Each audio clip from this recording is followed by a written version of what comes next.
All right, let's get started. Hey, everybody. This is Kent Blacksher. I am your friendly moderator live today on what is clearly going to be an exciting data jam session. You may be asking yourself, what is a data jam? Well, let's be frank here. It is a discussion of some of the sharpest minds in the credit union and data and analytics space in and around the use cases that are impacting all of you each and every day. And really, so you guys can get some insight as to what you may want to glean and your strategic planning for the next couple of years. That's really what the Data Jam is all about. Getting some ideas from some like-minded individuals who are in this space and in the trenches, so to speak, each and every day. So again, we're live. I'm Kent Blacksher, VP of Biz Dev at Segmint. And let me talk to you a little bit about our panelists today, starting with the Chief Financial Officer from Elga Credit Union, Dave Brandt. Dave, a pleasure to have you with us today. Thank you, Ken. I'm excited to be here. Excellent. Also joining with us, the VP of Marketing and Business Development from Randolph Brooks, none other than Blake Lyons. Blake, good to see you. Thanks, Ken. And we would be remiss if we didn't mention the Vice President of Marketing and Member Experience from Bankfund staff, Federal Credit Union, none other than Maria Eugenia Garcia Lopez. Maria, a pleasure to have you today. Thank you, Kent. Pleasure to be here. And joining you from our side, from the Segmint team, is none other than one of our co-founders and generally one of the brightest guys in the industry, but we don't like to tell him that because we don't want the ego to get inflated, our own Rob Heiser. Rob, a pleasure. Pleasure's mine, Kent. Thank you. And finally, last but certainly not least, our very own VP of Data and Analytics, Mark Lair, who is probably still a bit tired from recently completing, was it the Boston Marathon, Mark? Yeah, it was the Boston Marathon. Happy to be here, Kent. Oh, great. I just did 5 miles this morning. Now, mind you, it was behind the wheel of a car to and from Starbucks, but we all have to start somewhere. So as I mentioned, what we had planned on doing today in this data jam is to really talk industry issues, talk about how you guys might be using data to solve what has really been a trying year and what may tend to be a bit of a trying time as you think of the really robust competitive landscape and how things are progressing. Really want to talk about your data-driven strategies, and let's talk some tactics. Let's nail down what are we doing from a digital channel spend scenario.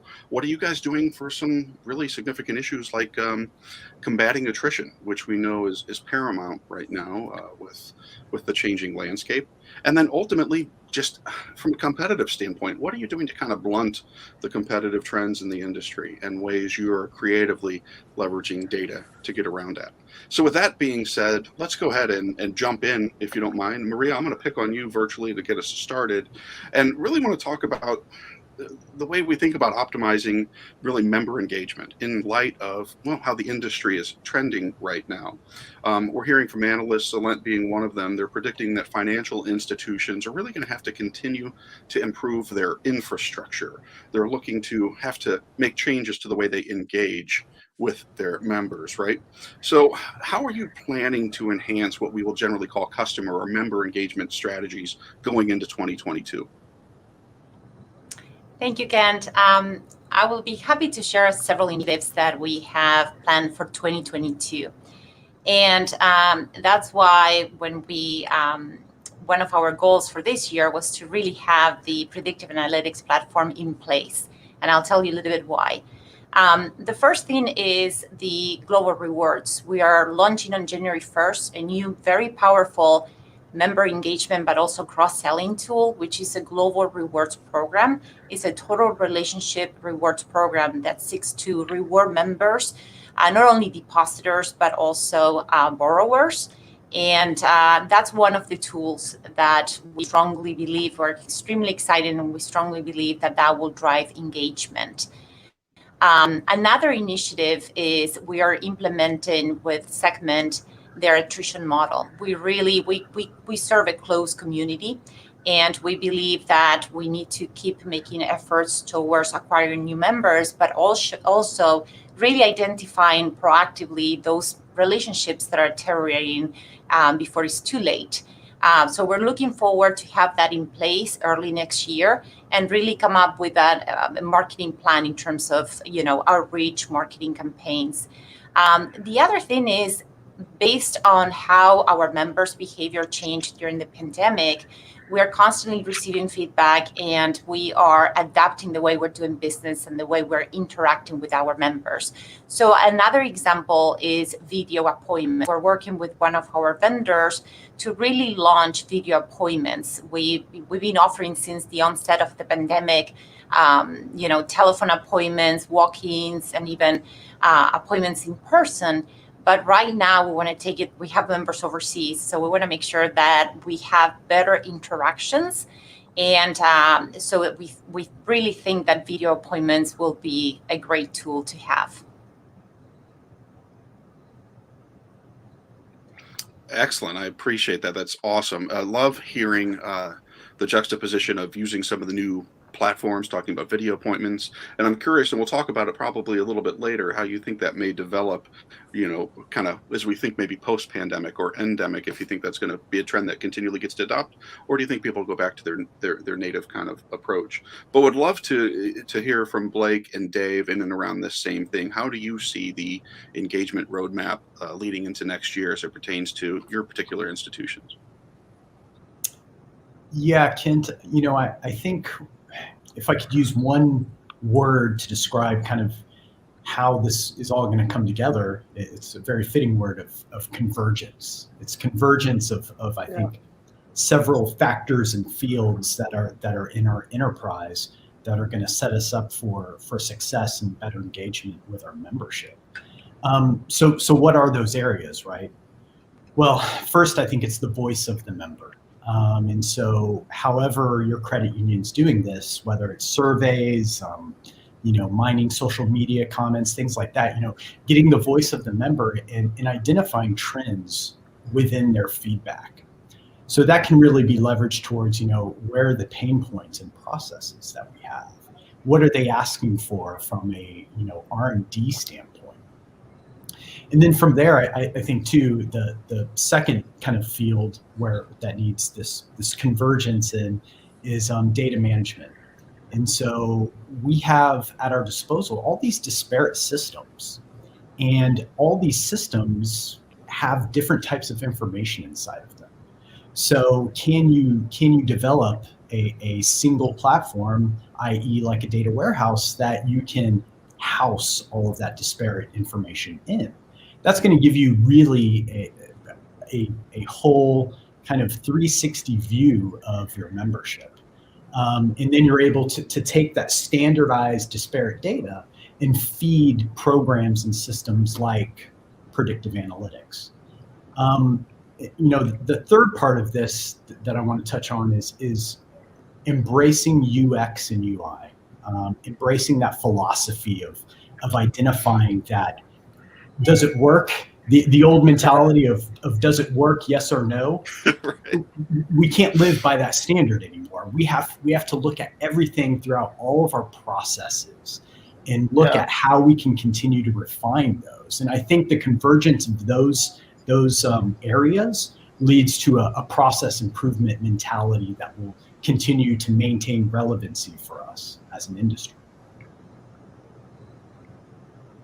Blake, Very valid points, excellent points. And go ahead, Ken.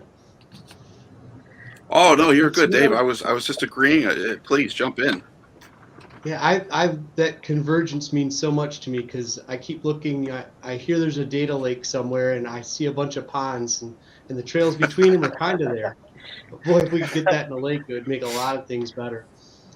And I think when I consider engagement, it's beyond the knowing the data and knowing what the member might want, but trying to personalize that through an impersonal channel.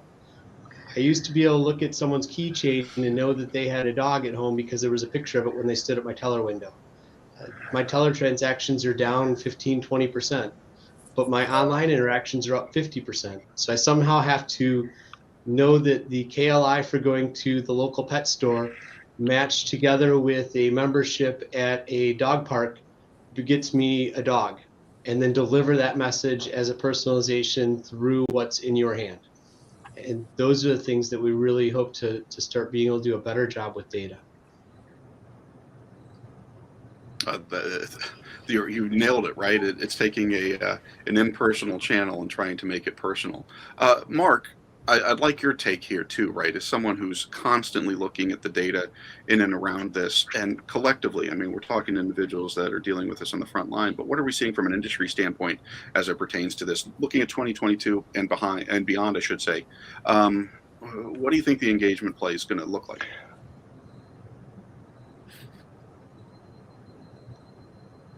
I think it's exactly what everyone here has said. It's understanding the channels that customers are engaging in and the changes in those channels is one thing, so we can anticipate how to best engage with those customers or those members moving forward. It's certainly the personalization piece. So I really liked, Dave, what you said about understanding that someone loves pets or someone loves golf. And those are insights that used to come from a conversation, but now need to come from looking at the transactions or where they're spending the money. And then the last piece is really bringing all those signals into one place, so that to build on the example of the surveys or getting the member feedback from social media. Those are things where people are saying what they might be interested in and how they like their financial institution to treat them. But then we can go look at the transactions and see some other data fields and do some cross-validation there. For example, if someone's upset with your institution and they've just made a trial deposit at Robinhood or at another institution, that's building on that signal that tells you. Or if they're saying they'd like to see another feature and they're engaging with a fintech who's offering free credit scores, maybe as a for example, that's another strong feature that tells you, hey, this is something that our members or our customers really are interested in. So certainly injecting a data fabric can really give you signals to better inform the type of engagements you use with your members. That's perfect. And actually, I want to piggyback on Dave's personalization message, because tying that into what we're hearing, from analysts as well, is when you think about customer engagement right now, when you think of the way that it is kind of framed up, we are seeing more of a trend towards institutions complementing their digital channels with human assistance, not just looking at, say, just AI or machine learning, which, don't get me wrong, are buzzwords. But really, how do we see that right now? How do we see, for example, institutions offering prompts to their tellers so they have more informed interactions with account holders in the moment? That's the kind of human interaction that I'm curious to, because I think, like Dave said, taking an impersonal channel and trying to make it personal, really it starts to lend itself to more human face-to-face interactions. That human element's really crucial right now. I'm going to start with you, Rob, because we didn't get you on this last little nugget. I'm really curious on your take. How do you think that the ways the FIs are going to change progress in this area, tying in a human element amidst all this data and impersonalization? Sure. Well, I think there's a couple of things I'd like to talk about. I think one of the things that's important is that, what Mark was talking about is kind of the fabric and the foundation of data. I do think, after now living almost 2 years in a pandemic, and I don't know what version of the pandemic we're on or what variant we're on at this point, but I do think that what we're seeing and hearing is that I think personalization is important, but I also think people want to get personal again, and I think the rise of both events, but even interpersonal interaction is important. And I think that it's important. Blake talked about this 360-degree view of the customer, and it's important to kind of not only understand the customer and push that to the channel that's important, but I think it's critical at this point to really enhance CRM, right? If you have the data, you're not pushing it to the people who need the data, right? That understand the interaction they want to have. You need to do that. You need to inform and enlighten that CRM tool with every possible piece of information you have. So then you do know they have a dog, or you do know there's a dog park, right? Or they have a member of the dog park. And I think that's super critical. And I think 2022 really is kind of not just personalization, but get personal again and get And yes, of course, I think teller's always going to kind of shrink. I think that's part of the industry is that you don't have to transact. But I think the important transactions and the important things, the important decisions in life, they do want that personal interaction, and they do want you to know who you are. The customers want them, the financial institution to know, they want the members to know that their credit union understands them and that they can best serve them. Excellent. Let's start with Blake in and around that. Would love to get your take on just that, the human touch complementing digital channels, and then if Dave and Maria, would love your feedback as well as you think of your roadmap. What are your thoughts in and around that?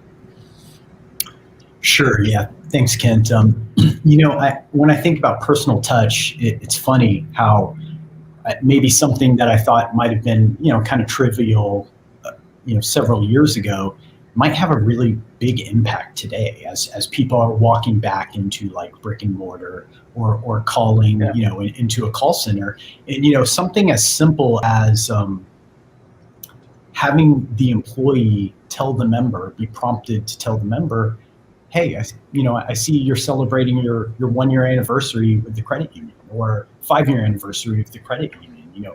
Thank you for being a member. I think now that resonates so much more as we're in this kind of new normal, and it's nothing, it's nothing revolutionary. It's nothing just that's a total breakthrough. But I think it's the courtesy and the sentiment that are kind of the pillars of our industry are built on that really hits home.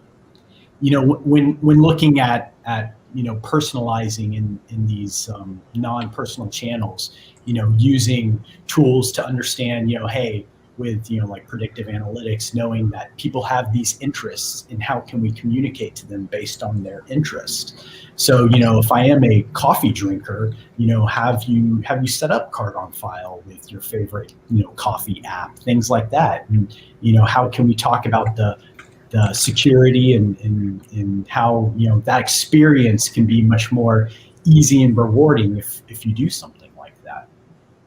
But then looking too at how do you have actually someone who is a live human being working with people in these non-personal channels. We've been using chat for years, and I think it's only becoming more and more robust, especially as we went into the pandemic and are continuing to weather the storm. Having that virtual chat plugged into certain key points, processes like applications, what have you, and having people ask for help on the fly during these processes, can add that personal touch. They're not talking to a bot, they're talking to a real person who can identify what they're looking for, what their problem might be, and hopefully get them through that funnel with more ease. So that's kind of where we're focused and some of the things that we're, tooling around with here to kind of make those impersonal channels a little more personal. I like that you mentioned the chat experience too, and not using a chat bot. That's a great opportunity. Even just having to tie in with Rob's point about the CRM in the chat, saying something about the member, maybe it's their tenure, maybe it's their interest. Yeah. That gives them a signal that they are actually talking with a human being that goes a long way, as opposed to a chat bot, which people may roll their eyes at. Yeah, I think there's a use case for that for sure, but the time and place has to be appropriate, right? Yeah, correct. Then let me turn it over to Dave then. Same question. What are your plans in and around this on complementing your digital channels kind of with that human touch? And then Maria, would love your feedback as well after Dave. One thing that kind of jumped out at me about this is we spent the last year, our biggest goal all year was improving a net promoter score. And it was great. We started doing research and we started seeing where competitors were, and then we looked at our number and went, oh, we got to improve that? How are we going to improve so much over there? But then we started thinking so much about where our channels had moved to. And, even I sometimes get frustrated at why can't I change my password? It's not that hard. So we've taken in all the questions that come in whether they come in through the teller line, whether they come in through our call center, we call the Heartbeat Hub, or through a chat. and just keep measuring what are our top questions, and develop how-to videos. So the next time I can not only talk you through it or show you how to do it on your device, I can also show you how to refresh that memory. So when my mom calls for the 5th time and asks that question, we can explain that this is how you open email. And it really seems to go well with that engagement. I think we have 12 each on our online and mobile channels at this point. And that is kind of bringing that human touch back, because it's not just well, here's how you do it, go away. It's here's how you do it, here's where you can find the answer next time, and then a buy-in. Do you understand what we're doing here? Although I will say it's really interesting when you suddenly read an email about a new process change and you realize that 3 of your videos just blew up. So you have to be flexible on the fly for that. I really want to dig deep. I want to dig deep on this solution to answer your mom's technical questions, because I do get those on a regular basis. I knew it was coming, Rob. I knew it was coming. I love my mom dearly. I don't know. It's a great. If you have that solution, I want it. See a video of you explaining the answer to her on the regular, so it serves both purposes. I'm just going to start recording my answer and text it to her. That's a great idea. You guys are too much. Maria, would love to hear how you specifically at Bankfund staff are tying in the human element as it pertains to engagement. Well, as a federal credit union, for us, it's the personal touch is extremely important, especially with the community that we serve, and we have about 40% of our members across the world. So, I smiled when Blake made that comment about those tiny things that are not innovated, but it might be that simple message, that warm message about someone's anniversary or something else. And I think that, and I'll share an example, I think at the end of the day, what is really important is really develop a digital engagement strategy from the retail side, from the communication perspective of the call center in our case, from the lending perspective, from the marketing perspective as well, because one of our core goal is to really become that digital first credit union, and we've been heavily investing in data analytics, but also in technology. And I think that what that requires to keep that engagement that we're discussing is 2 key things. The first one is how, especially right now with everything that we went through the pandemic, how do you keep your employees engaged? And how do you keep your employees adapting to those interactions through digital channels with that personal touch? So a couple of things that we have done is, one of the first things is we always try to keep that balance, right? For example, for the last 2 years, we're constantly monitoring the hurricanes, for example, and we sent just a very simple, warm email to those members that might be impacted in that area. And it's unbelievable because, like Blake said, we start getting, an influx of emails saying thank you. And it's just, we're monitoring the hurricane. We're here to help you. It's as simple as a few words. So we've been doing that. On the other hand, we have an internal service task force, and we have representation from all our key business areas. We have defined KPIs, around net promoter scores, service levels from our transactional surveys, and we're constantly monitoring and empower our managers, especially from the frontline teams, to really hear that feedback, to find resolutions for those things that we can, and in a prompt manner. But also, one of the latest tactics is we don't want to just reach out to those members that gave us poor ratings. We want to reach out to everybody, those members that have really good ratings, neutral members, and those members that are not satisfied. So we are also really developing CRM. That's another area. We have made a lot of progress how we share the information with and all our marketing initiatives, business development initiatives with our frontline teams, but we definitely need a CRM so that they have the tools and the 360-degree view from the members to have those successful cross-selling interactions. One of the things that we tell our staff constantly in every single meeting is that every single interaction counts. And for us to keep up the service levels that we envision for our institution, we want 95 or above member satisfaction.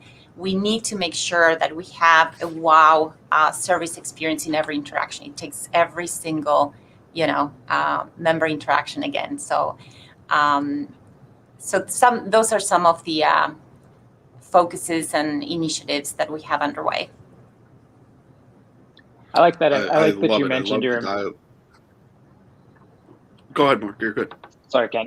Maria, I like that you mentioned your employees, because everyone who's worked with a customer knows that it feels good to have a positive experience with a customer. Data is really arming them. It's like providing a scouting report on each member of what's going to work, what's going to delight that member, or what issues do you need to address. So that I'm just reflecting. I often think about it from the member perspective, but imagine how great it is for the employees, for your team to have this information for them. And I agree with you 100%, and we cannot forget about our employees, because as we're introducing new tools, new data, thanks to predictive analytics, we're becoming more and more aggressive with our marketing efforts. Last year, we have done, over 60 campaigns. It's been a record. And that requires more training, what type of tools they need, when they have those videos appointments or those phone appointments, which are different interactions. It's a new way to interact with our members and meet their needs.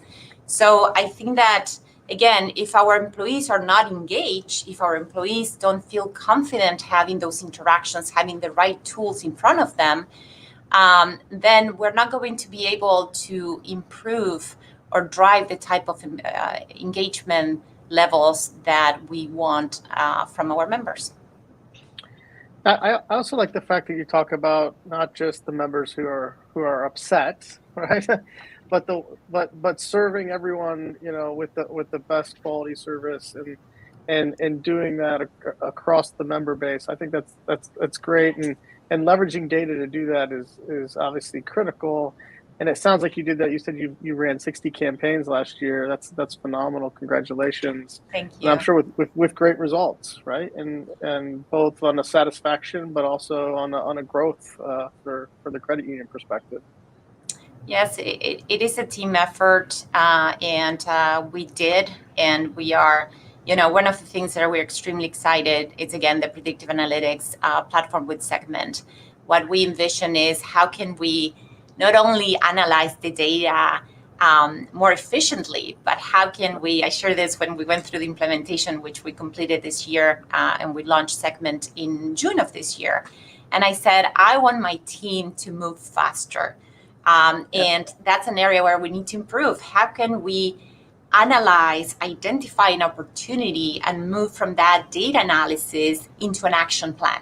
How can we move really fast? And it happens that, at least in our case in the past, that sometimes we identify really good opportunities, but the data analysis, it was so ineffective that by the time we wanted to put an action around that opportunity, it was too late. So we're very excited about Segmint and being able to launch more campaigns more efficiently. And the campaigns have been extremely successful. We exceeded the goals that we set for this year. So, I know, we're proud. I'd love to hear that. Love to hear that.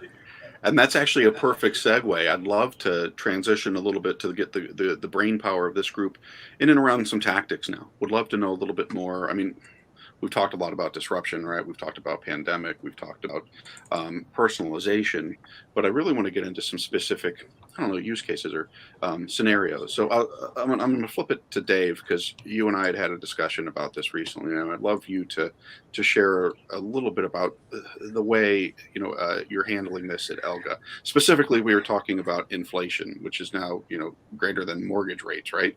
How are you specifically preparing for this trend, and how do you see it impacting, say, lending? Before you For answer lending, that, it's kind of a mixed blessing. You think back to the last time inflation was higher than 30-year mortgages, and it was like 1980 or so. And fifth grade me didn't seem to care much about that. But today, all of a sudden, gasoline's approaching $4 a gallon again, and I care about that. I want to buy a vehicle, and my used vehicle prices are up 40% year over year, and I care a lot about that. At the same time, my wages really haven't gone up quite so much. So it really has become a bit more of a challenge. Some of the opportunities we've seen in lending center around lease end buyouts. I can tell you personally, my wife's truck just came up for lease end, and the buyout was somewhere around 75% of value. So great opportunities for our members to be obtaining what now suddenly became an affordable vehicle. yeah, We're also really having to pay attention and care. There are 10 to 12 vehicles right now that 3 years old are worth more than they were MSRP. I'd like to think that's just buying correctly, and you pick the one that's going to appreciate in value, but something tells me 3 years from now that might not be the same thing I see. So being really careful about what position we put the credit union risk in. All day long, we want to make good loans for our members, but we have to also understand their ability to come through with that in the end. And a lot of it goes back to how our members feel. When gas is $1.49 a gallon, I don't care if my car runs on, if it's 2 gallons per mile, I just want what I want. And then somewhere Right. around $3 to $4, I start to thinking about it. And if we get north of $4 a gallon, suddenly that giant, and I'm in Flint, Michigan, that giant GMC V10 going down the road, towing everything I could ever imagine, I have to park because I can't afford to put gas in it anymore. So as a lending strategy, we have to be really conscious of where that is and when the switch flips. What are our members going to want? How do we help them find that next answer in their car loan? On the mortgage front, it's even more interesting. Right now, as a borrower, I should mortgage to the hilt in theory, because the dollars I'm borrowing today are going to be worth so much more than the dollars I pay back with 20 years from now, if inflation remains this high. The one caution that we see, though, is while inflation is currently measuring very high, the bond market is not participating with that view. So we don't know that this inflation is going to last a real long time. So again, it comes back around to being able to work with our members and share that education.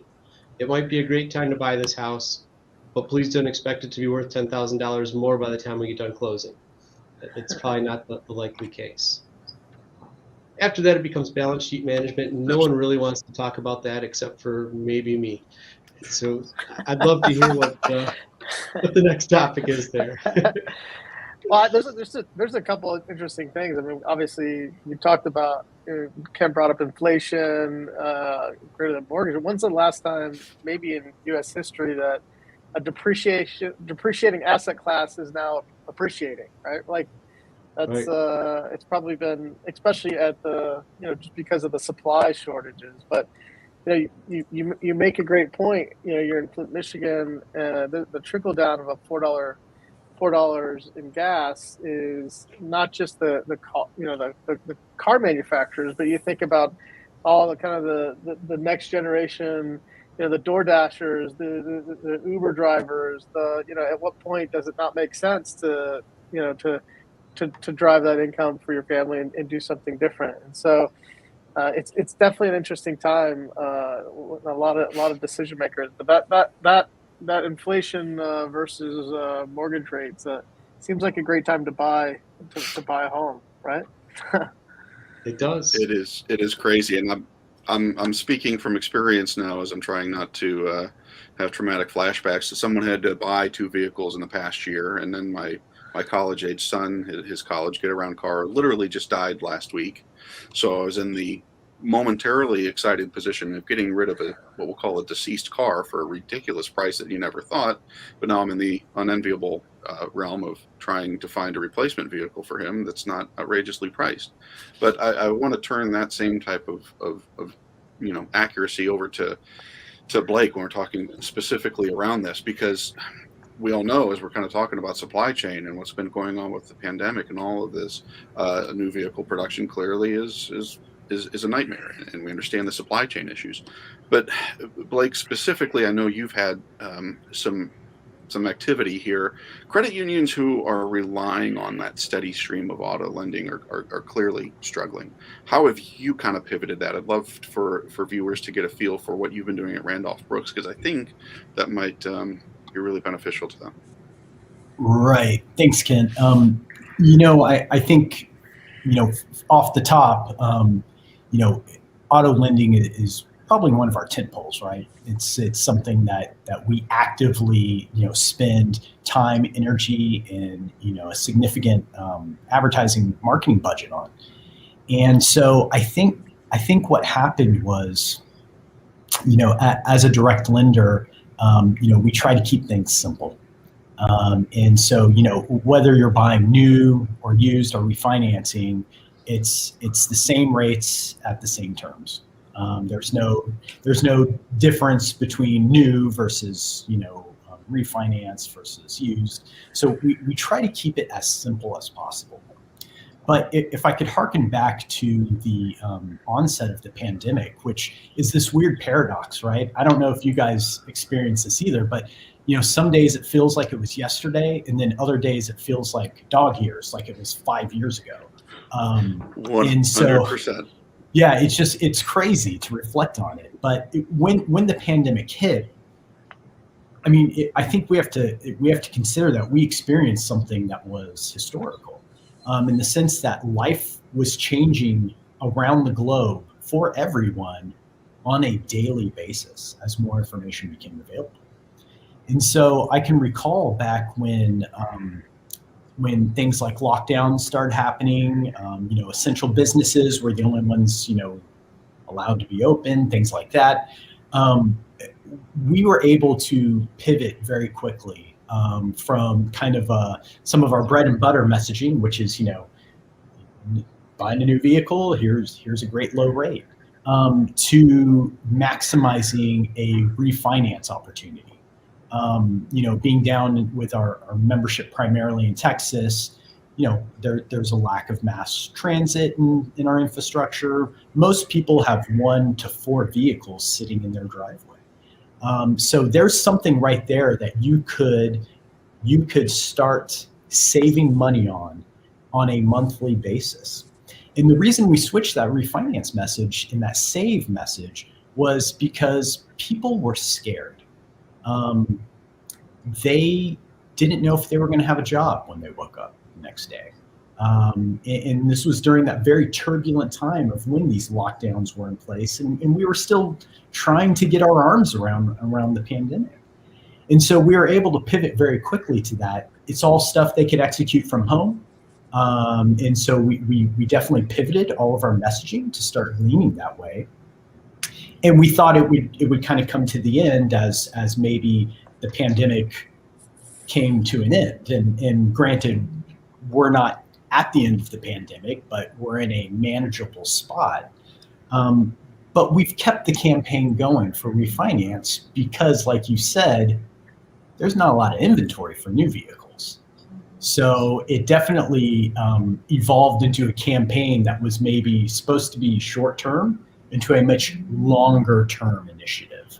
And it seems that that's a great opportunity because it's an existing asset that people may not realize they can save money on. And for some folks during this time, every penny counts. That's exactly right. And you bring up a very interesting use case that we see a lot on the Segmint side of the organization, which is how do we kind of get ahead of that? How can we understand what is coming next for individuals, right? Particularly with what we'll call a big ticket item, like a vehicle, like in this landscape. Mark, I'd like to turn over to you as someone who delves in this cave all day long as it pertains to understanding buying patterns and transaction analytics. What are you seeing from our institutions in and around that kind of specific, auto lending and that type of framework? So I think the big play that we're seeing right now for lending is all around our cross-sell predictive models. So Blake, your point of things changed quite a bit 2 years ago. Things are still changing. I look at the data, how grocery spend is changing, buy local, buy now, pay later. There are all these trends, and we're really going to emerge at a new normal versus, and it's going to depend on your specific institution. As we've already had conversations, it depends on where you are and who your membership are. So what we have developed, like I said, Cantor, these cross-sell models for mortgage, for auto lending, for other products, where we can take all the data that's flowing through an institution, turn them into our data labels or our KLIs, and then generate an AI-based predictive model based on an institution's own data to try to make predictions about who's going to be the best candidate for a mortgage or who's going to be the best candidate for an auto loan. And that's all based on the data flowing through the institution. The other thing that I think is exciting in this world of constant change is we're actually able to we retrain that model on a monthly basis. So it's always reflective of new things that my team of library scientists and taxonomists are uncovering in the data and turning into KLIs that may have predictive value for an institution to determine, is this member the right target for an auto loan, or is it a mortgage, or is it a CD, whatever it might be. So leveraging that data to understand maybe what a member is going to do next or what the next best product is really an important use of the data. Love that. Couldn't agree more. That's one of the questions I see when I'm talking to our clients across the spectrum, all sizes, is kind of paying attention to that. How can we get ahead of that? Like you talked about, Mark, the predictive side of things. Dave, I want to transition to you in and around another specific kind of use case with the influx. When you think of, we were talking kind of at the beginning of the pandemic and midpoint when we were seeing that influx of cash from stimulus payments, and we've seen the major increase of the buy now, pay lending or pay later vendors, right?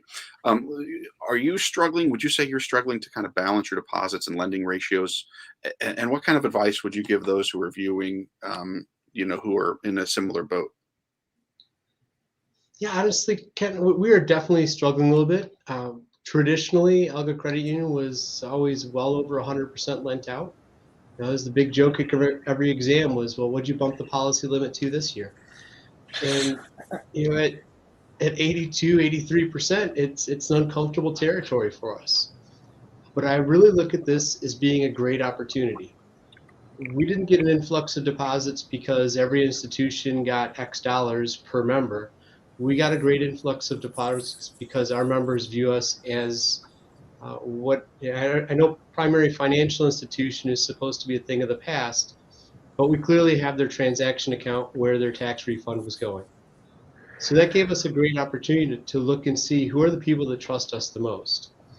And then from there, that data, the KLI, who's most likely to benefit from an auto refinance, who's most likely to be in the market for a new auto.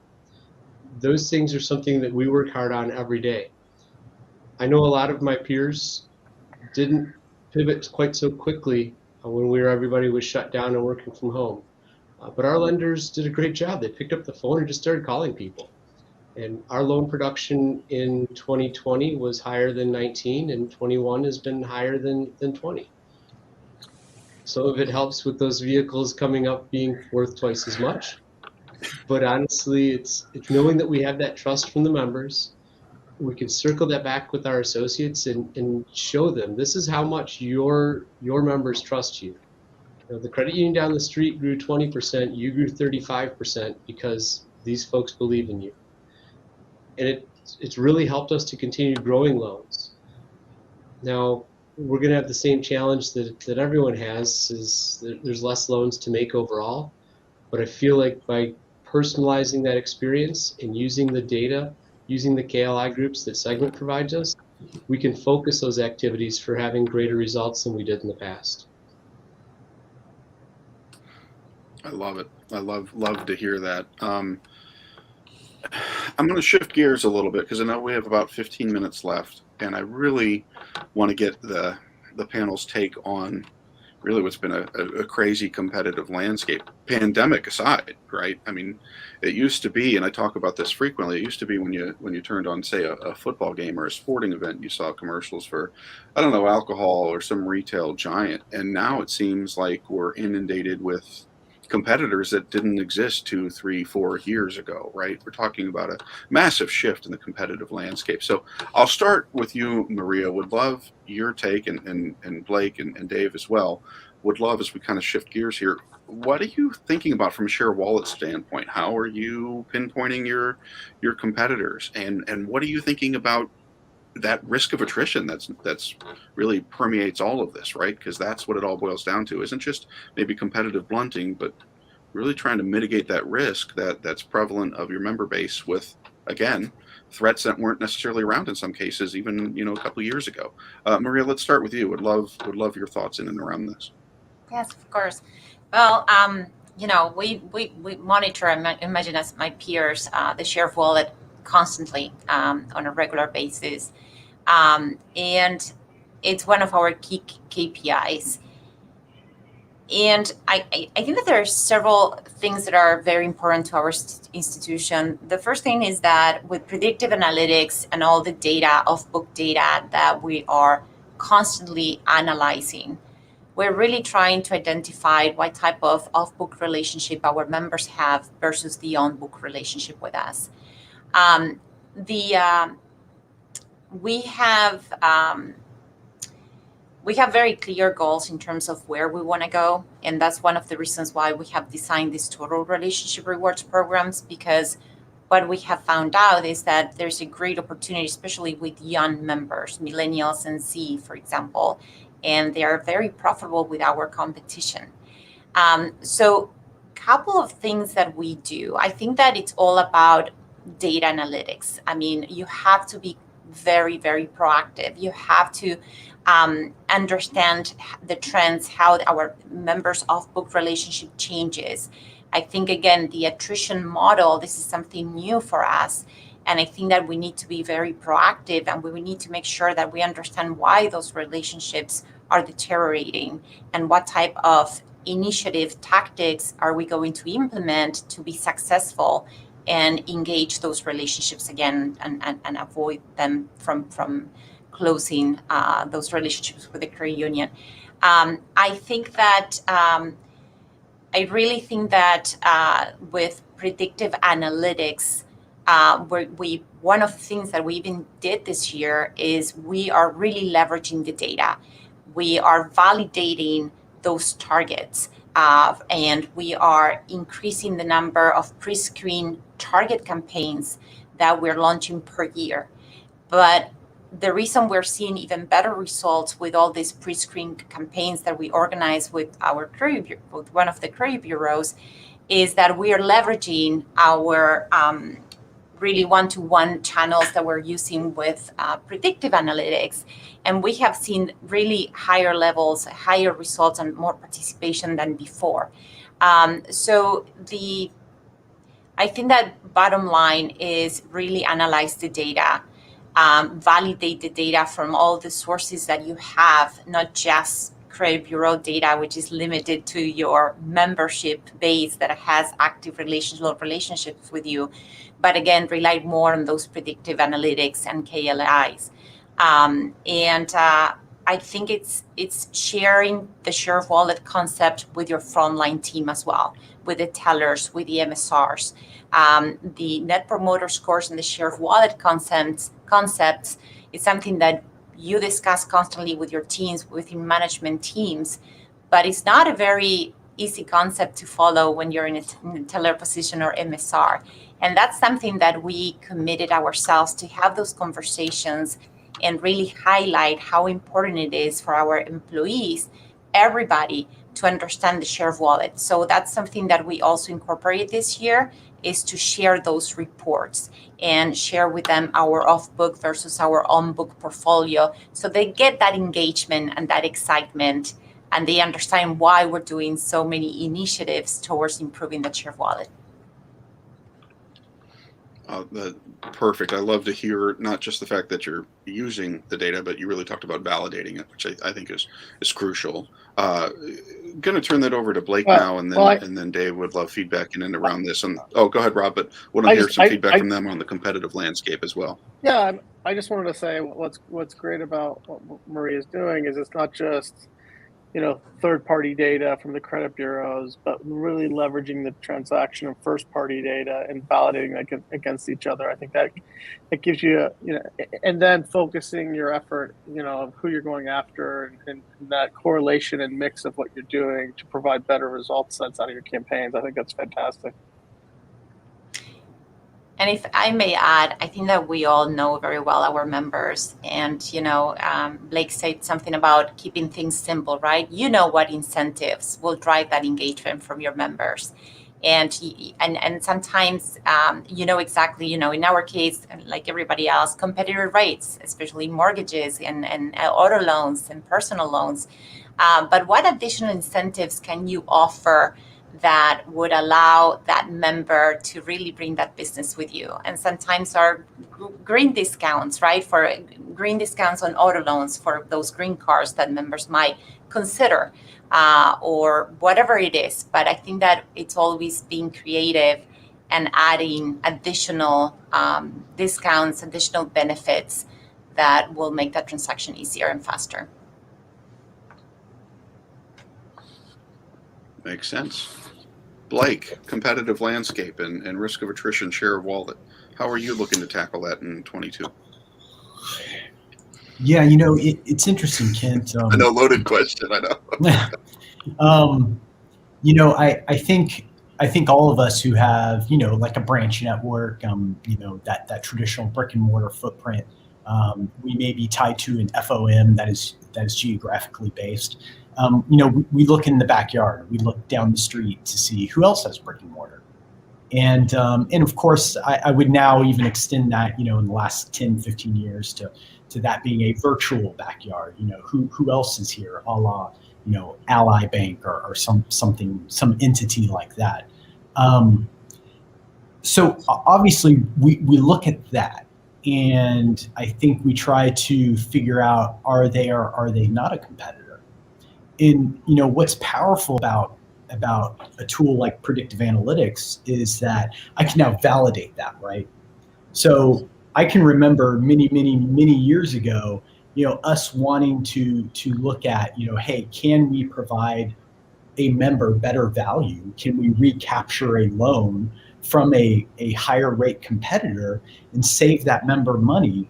But we need to know if that money's leaving our organization and going to that competitor. So how do we have that conversation, that very relevant conversation of savings with a individual member who can reap those benefits? And the data is there, the transactional data is there. We just couldn't get to it.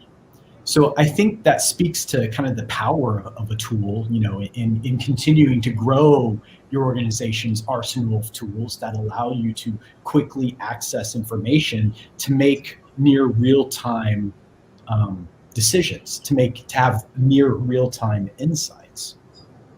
So I think it's a combination of looking at, again, who's in your backyard, and then actually bumping it up against the transactional data and see who's paying these other entities out of their account with your organization.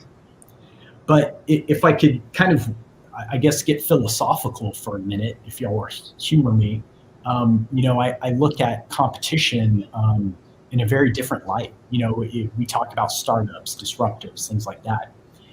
20, 30 years ago, as a financial institution, we wanted to offer everything under the sun. Now what you have is this process mindset where we have these companies, these disruptors, I like to call them a la carte companies, who take one thing that we do, and they UX the heck out of it.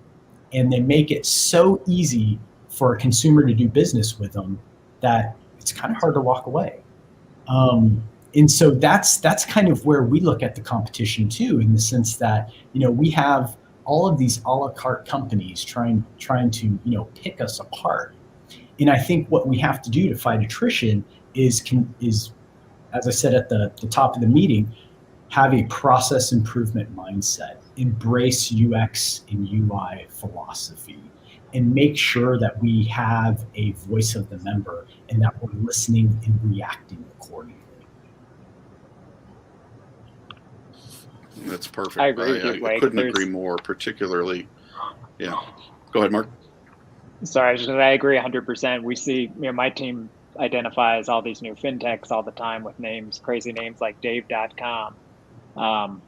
That's my favorite example. But people are paying them $295 a month for kind of wealth management, and it's really slick.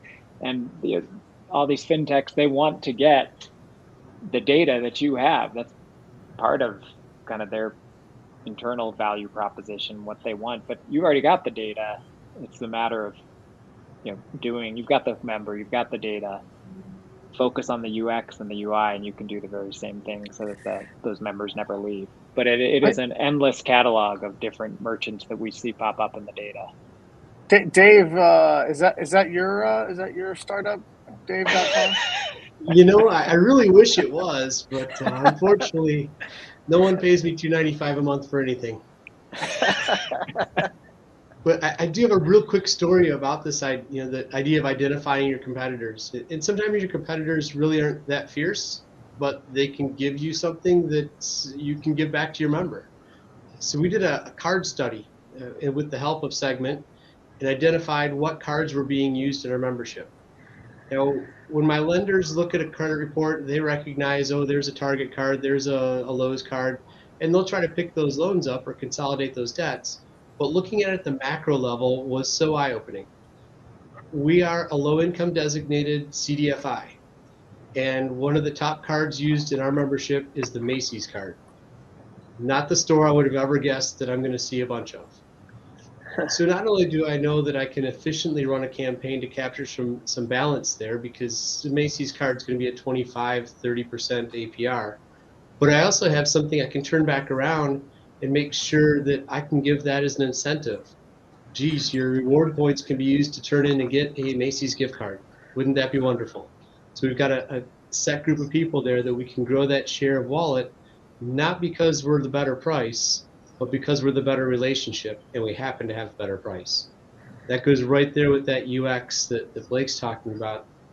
I buy some loans on the secondary market from tech firms, and they charge way more than we would ever charge for these loans, but they provide a really slick interface that people like to punch a few buttons and be done with.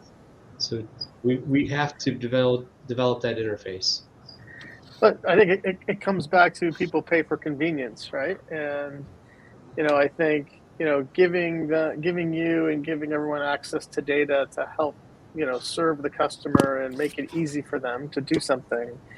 People will pay for that. I think that's and you see it. I mean, look at Stripe. They're at 3%, 2.99% on merchant fees. So is Square. I mean, those are they're expensive, especially on debit, right?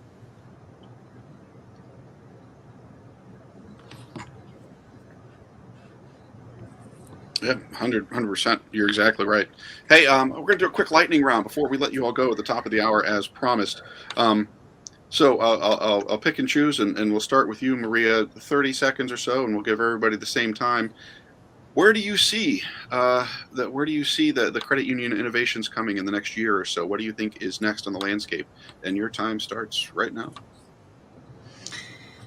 I think I would say it's all about digital engagement. I think that it's all about being digital first, and how can we really listen to the voice of our members, but really come up with solutions that big commercial banks do faster. I think that's the that's the area where we need to get better at. In terms of innovation, I'm not sure I know, but I can tell you one of what I envision I would love to see credit unions to be the ones creating this. And consumers nowadays, what they care about is transferring money from point A to point B.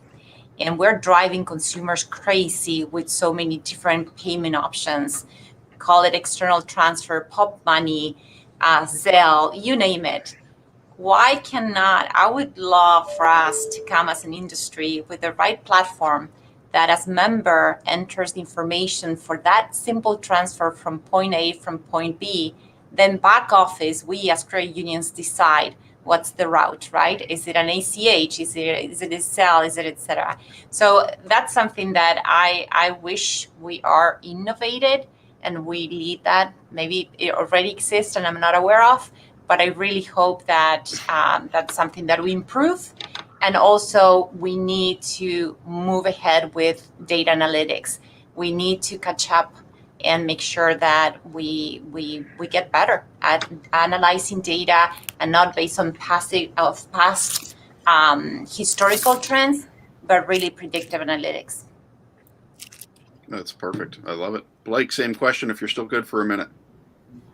Yes, sir. Yeah, I think I'll go back to kind of some of the earlier comments. It's that convergence of listening to the member, getting your arms around data and understanding the data and being able to make decisions based off that data, and really embracing that UX UI philosophy, all towards process improvement. But I think too is looking at as we bring on new membership, and you of course see that maybe the traditional types of transactions are being self-served. The younger demographic that's starting to walk in our doors, whether they're brick or mortar or virtual, have a thirst for knowledge. And if we are able to provide education and guidance, and go back to that credit union motto of people helping people, I think if we can inform, we are going to generate loyalty. And if we can teach, we are going to have members for life, because we're gonna help them through the transactions that do matter, like buying a home, buying your first home, buying your first car. And I think the more we're able to educate and inform, the more powerful that's going to be in the years to come. So I think that's a great opportunity for our industry. Very much so. And Dave, why don't you take us home? Where do you think innovation resides in the CU space coming in the next year or so? Geez, the innovation part is always hard because we're credit unions. We're not capitalized to the level of a giant bank. Maria's points on data first are very well taken. Blake's ideas coming around with that education to grow. My instant reaction was flexibility and terminology. So, boy, at least we don't call it a share draft account anymore, but I might be able to land some really profitable 25-year-old accounts if I don't call it a checking account. Quick example, we have a term share deposit that is targeted at youth savers. We don't call it that anymore. We call it a learn to save. And it's a simple account. You deposit money, you keep depositing, and every 2 years it happens to renew whatever that is. So those kind of things, and becoming less rigid in our ways. One of the things that when we invested in technology, it made it a little bit harder to be as flexible as we used to be. We used to be able to make any kind of loan we wanted to, but now we needed to be more efficient. So I want to try to bring some of that efficiency mixed with the flexibility we had before and help more people with those loans. Perfect. I love it. And I'd be remiss if I didn't turn it to our brain trust as well. Mark, starting with you, any predictions on the CU innovation landscape for next year? I'll keep it simple and on point to the topic. I think it's going to be more data. I think we're going to see that everywhere. There's a reason you watch a baseball game now and there's 3 infielders standing in right field. It's because data-driven decision-making works. I think we need to see more of that and more data fabric inside of credit unions. That's perfect, and what a great example. And Rob, your thoughts? I'm going to go back to what I was saying earlier. I think getting data in the hands of not just the decision makers, but everybody in the organization is super critical. And I think that having real time, near real time, Blake talked about it earlier, making sure that the right people have the right data at the right time is super important. I think you're going to see that throughout all the tools in the CU, CRM. You're going to see that in data warehouses. You're going to see that in personalization. You're going to see that in mobile banking, online banking. You're going to see it all over. And I think that's what's going to come this time next year. I think it's going to having one set of truth and one data throughout all your tools is going to be very critical. That is perfect. And we are at time. I want to thank all of our panelists. I can't thank you enough for the spirited discussion and the quality content and really sharing your time, but more importantly, your learnings with all of our viewers. We'll be certainly doing this again. So on behalf of Maria and Rob and Dave and Mark and Blake, this is Kent Blacksher. Thank you for paying attention to the Segment Data Jam. We look forward to talking to you again soon.